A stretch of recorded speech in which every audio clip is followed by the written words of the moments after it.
சட்டுன்னு ட்ரெடிஷ்னல் ஸ்டைலில் ஒரு ரவா லட்டு பார்ப்போமா.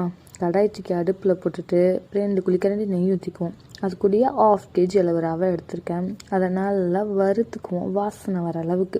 இது எப்படின்னா நம்ம பார்ட்டிஸில் செஞ்சு தருவாங்களே அந்த டேஸ்ட்டில் இருக்குங்க அல்டிமேட்டாக. அது கூட ஒரு டம்ளர் பால் ஆட் பண்ணிவிட்டு நல்லா கிளறிக்குவோம். கெட்டியாகவும் பயப்படாதீங்க.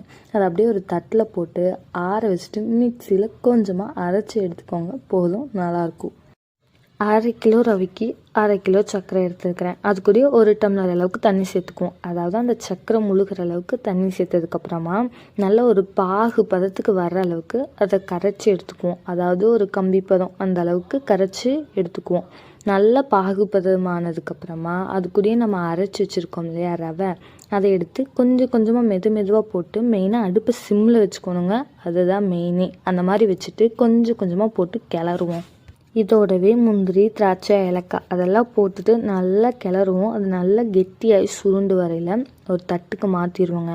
மெயினாக அது சுடு சுடு இருக்கையிலேயே நம்மளோட கையில் பாலோ அல்லது எண்ணெயோ அல்லது தண்ணியோ வச்சுட்டு அந்த ரவா லட்டை நல்ல ஒரு ரவுண்ட் ஷேப்புக்கு பிடிச்சி தட்டில் வச்சுருவோங்க. அவ்வளோதாங்க.